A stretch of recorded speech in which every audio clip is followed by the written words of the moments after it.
If you've been carrying that quiet thought, I should be further than I am right now, today is your day to release that. Today is the day to let go of all the shoulda, woulda, couldas. Today is for you because you're not behind. You are right on time. And we're here today to help you. Hi, my name's Steve Kidd. I am a third generation minister, international best-selling author of 40 books and counting. I've had the amazingly wonderful privilege to be in marketing for nearly 40 years now. February will be our 40-year anniversary. It's hard to think of all that. Over the course of those years, I've had the wonderful privilege of working with brand new startup companies, multimillionaires and multi-billionaires, doctors, lawyers, nurses, stay-at-home moms, people who they were in Fortune 50, Fortune 100 companies, and people who, they were glad if their company made $50 or $100 for the month, and everywhere in between. I've always been here and want to continue to be here for you, to help you be able to do the things in this world that only you can do, because you are so powerful. You're so important, and the world so needs you. I want you to know that. I want you to feel it deeply. And then I want you to embrace the whole concept of exactly why you're here today, and let yourself really live in the place of, I got this. I can do it. I'm not late. I'm right where I should be. And now is my time. Raise your right hand real quick and just say that. Say, now is my time. Perfect. I love it. All right, let's jump into it. I really, really wish. I thought about rearranging my entire office / bedroom. They're kind of both together because the other room, I've got two rooms here, but the other room is so cold. I mean, this room is cold. That room is like a refrigerator. Like, seriously, you could keep raw meat in there and it would not spoil at all. Okay. I'm talking like more like freezer levels. Okay. Yeah, just trust me on that. Okay. But right now the wind is blowing and the snow is snowing sideways. And it's a good day to be inside. It's actually one of those days where what you really want to do is you want to be deeply, madly, passionately in love with somebody and spend the entire day cuddled up next to a raging fire, just holding one another on a couch. And for those of us who are single, that's a great wish, want, hope, dream, and something that we are also telling ourselves. We're not behind. We're right on time. And now is the time. Hi, G. How you doing? So, let's jump into this. Let's talk about it. Because a lot of us, myself included, okay, so don't feel in any way judged by this because I'm right here with you. It's so easy to be in that place where you really just feel. And I don't know how else to say it other than just, you really just feel. And you're like judging yourself all the time because you're like, oh my gosh, gee, I'm so glad that you're doing good.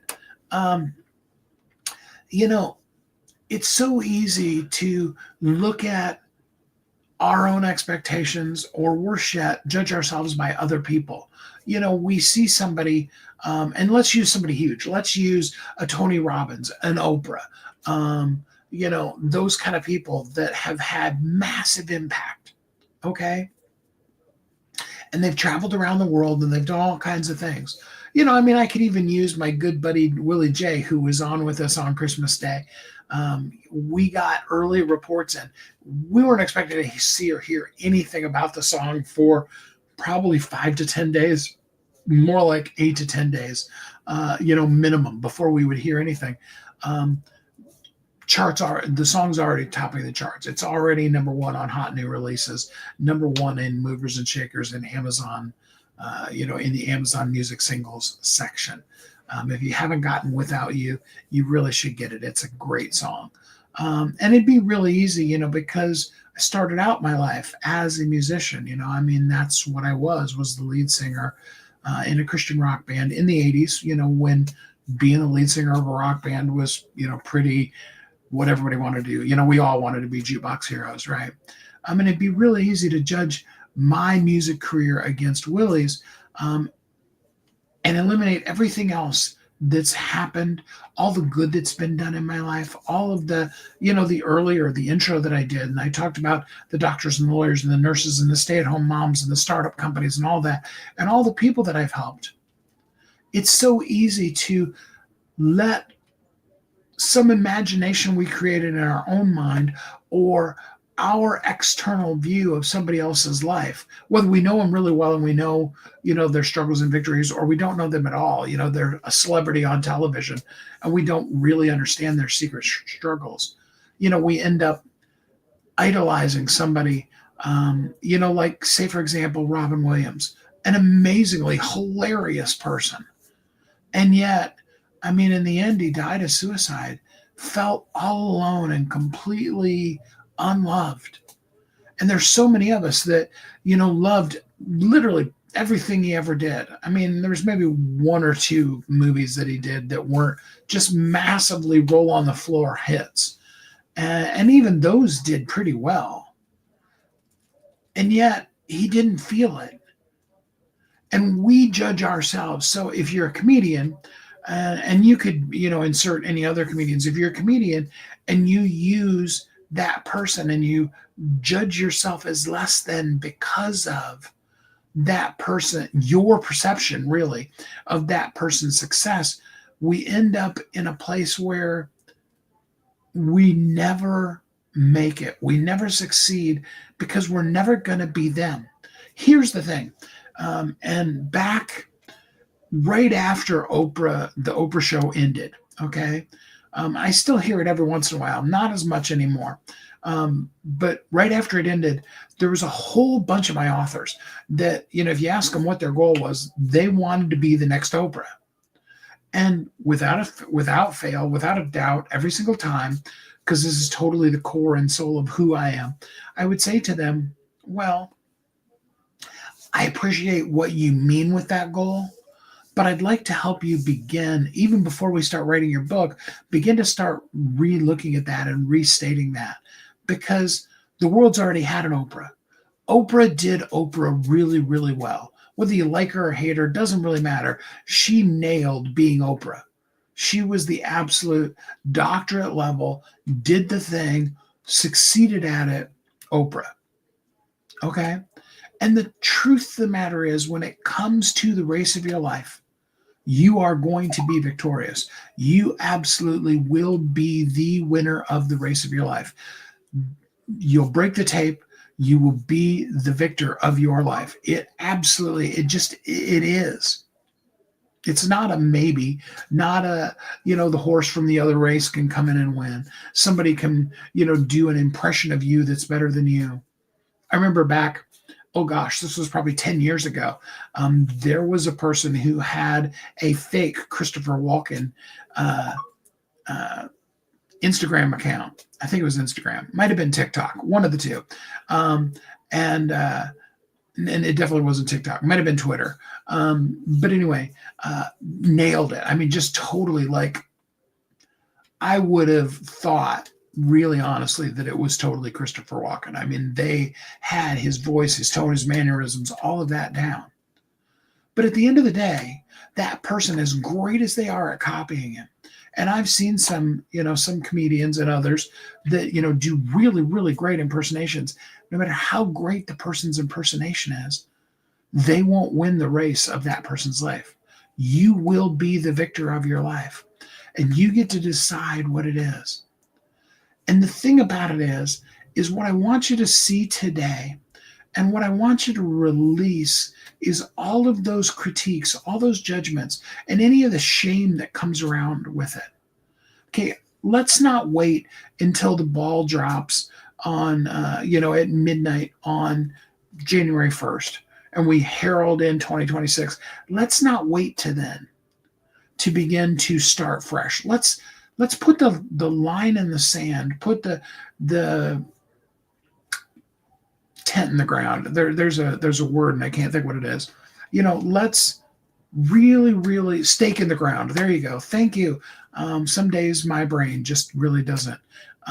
Let's put that stake in the ground and let's start right now. Start fresh. Yesterday, 5 seconds ago, in fact, it's over. It's gone. The times that my nose has been itching me, I mean, it still itches, but the times that I've rubbed my nose, the time that I drank a drink of water, the faux pas that I've done this far into this live, those are already in the past. Every single thing that you have done, will do, and are doing in the world, every single moment, a second, by the time you say now is no longer now, it was then. See what I'm saying? So if there's mistakes you've made, if there's forgiveness that you need to do, ask for the forgiveness. Sometimes the people aren't in your life anymore. And you can just send out the please forgive me out to the people, and maybe even people who have written you off. And that's okay too. And then really, and this is the hard part of it, you got to forgive yourself. You got to release yourself from the chains. You see, here's the thing about forgiveness. It's not about justifying the evil crap that some people have done in your life. And believe me, I get it. I see it. I understand. I'm not saying what they did was okay, but I'm saying that you want to forgive and release it because forgiveness is for you. Forgiveness is you reaching down to the chain that binds you to that person, to that situation, to that past, and allows you to be free of it. They can take their chains. If you've ever seen, we just came through Christmas. If you've ever seen any of the versions of A Christmas Carol, one of the things, at the very beginning, oh gosh, I can't think what the guy's name is. That comes, the first ghost, his old business partner, comes to visit Scrooge. Marley, yeah, comes to visit Scrooge, and he's bound down and weighed down by these chains. And he says, "These are the chains that I forged in life. And I've seen yours, and they're far greater than anything I ever created." But you see, here's the great news. You can release all those chains. You can let them go. They can stay connected to the evil bastards that did shit to you. That's right, I said it. That's the way it needed to be said. And you can be free. And you can release the shame and the guilt and the worry and the hurt and all of those things. You can also, though, release all that pressure you've been putting on yourself and just respond. Just take a step. Visibility does not come from pressure. You can feel shame, feel blame, press hard, do the things. You can go live and just be like, every day, every single day. And that doesn't create visibility. Visibility comes from, that's right, you're going to hear me say it, the 3 C's: clarity, consistency, and connection. For those of you that this is new for you, let me just give you a refresher. The 3 C's. I'm going to start with connection, because connection is your heart. Connection is that feeling deep down inside of you that I know you have that says, I want to make a difference in this world. I want to impact their lives. And, now there's a ditch on the other side of the road for connection, because a lot of times we fall into that trap of wanting to help everybody. When you try to help everybody, you end up helping no one. Focus that down. Connection. And it leads perfectly into clarity. See, we want to connect. Okay, our heart is to connect to everyone. But then clarity steps in and says, okay, but let's narrow it down. Let's create a mirror, a target, a bullseye of an exact, specific, and I'm going to recommend to you one person. because you can talk very specifically to one person. But you have to start talking in generalities when you start talking to a group. And don't get me wrong, I love talking. I love doing these lives. And I know that there's multiple different people. And I love addressing, like when G came on and said hi. And I love those kind of things. But specifically when you're talking, when you talk specifically to a person, it resonates. You can have a conversation and you and another person, and when you're conversing and you're going back and forth, that's a great conversation. But if you're trying to keep up with this conversation with this person here and this one over here, this one over, okay? And what ends up happening when you clarify that well is that you begin to actually reach way more people because the clarity of the messaging comes through. You need to be clear who you are, who you're meant to serve, and what they need, and how you, being fully 100% you, can connect to them. You see how it comes back around? See, they're not 1, 2, 3 steps. They're, combined together to make a fist, to make that impact, that connection, that intertwining of hands, that electric spark when two people really, truly come together. That's what I want for you. And then what's the third C? Well, the third C is consistency. You have that desire to connect. You have that clarity of who you're talking to and what you're saying. And then you need to do it consistently. And you got to consistently do it in the place where the people are. You know who your person is. You know what they want. You know where they're going to show up. And then you show up for them. Jaden, glad to have you here with us. Thanks for joining. That is how you create consistency, is you go to where they are. I mean, if they are, say, for example, if they are members of eWomen Network, I love eWomen Network. I'm still technically a member. My membership is in on hold status because there is literally no chapters of eWomen anywhere in the whole state of Kansas. And Sandra Yancey, if you happen to get wind of this, we need to do something about that. And I'm not the one to be able to do it because I live in a town of 400. But anyway, it really does need to happen though. Okay. Great organization, great place to go and network and do those kind of things. And whether you're at a local chapter in Portland, Oregon, or in Seattle, shout out to the chapters that I've been to so many times, or you're at the international convention down in Dallas. That networking, and it might be for you, it might be Toastmasters, it might be BNI, and the list goes on of all the networking groups. And those are great. And if that's where your person is, then that's where you need to be. And you need to be visible. You need to not be the mouse in the corner. You need to sit at the table and share openly and honestly who you are, and share the thing and be the thing and do the stuff that only you can do. Participate.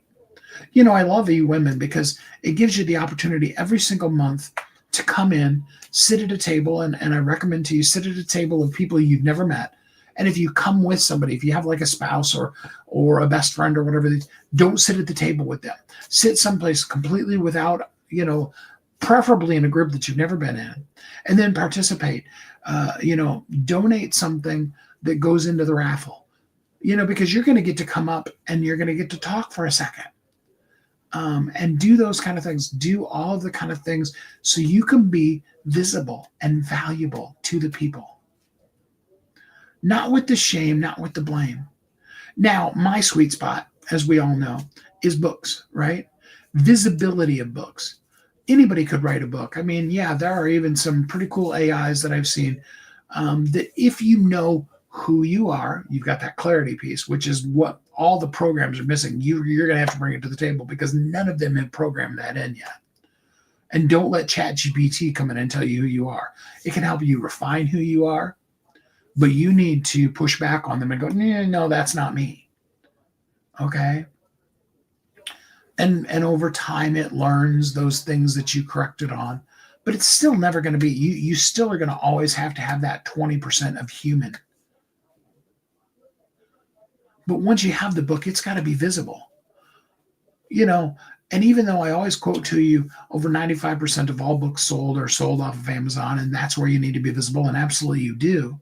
You need to be number one in the genres and the categories with the keywords that your people are going to be using to search for. That's first and foremost. And then secondarily, you need to be where your people are, saying the things that your people want to hear. That's on you. That's where that clarity comes from. That's how it comes in. And that then allows you to connect when you do it consistently. Now, some of you are saying, well, this all sounds wonderful, but I think it's already too late. I put out my book and it hasn't done anything.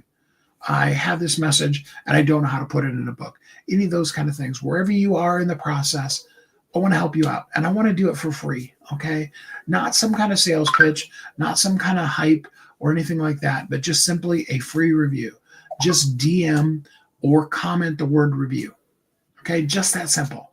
Drop the word review in the comments or in a direct message to me, and let's set up a time. I'm going to go through where you are, how it's working, and what you can do. If there are some things that we can do that can help you bring in that visibility, I would be delighted to do that. And if there will be some free tips that I'm going to give you. And if that's where you are at that point, that's fine too. But today is the day. Today is the day. Because nothing powerful begins with shame. Everything powerful begins with permission. And right here, right now, today, I give you permission to let everything else in the past go and to take that step. Do it today. I'm so proud of you for doing it. I hope you are happy, safe, warm, and loved. That until we're together again next time, which is tomorrow, Monday, December the 29th, if you can believe it. We're going to talk about, our theme is letting go of the old year, and we're going to talk about not carrying this past year into next year with us. And I look forward to having you here with me till we're together again then. I hope you have a great week.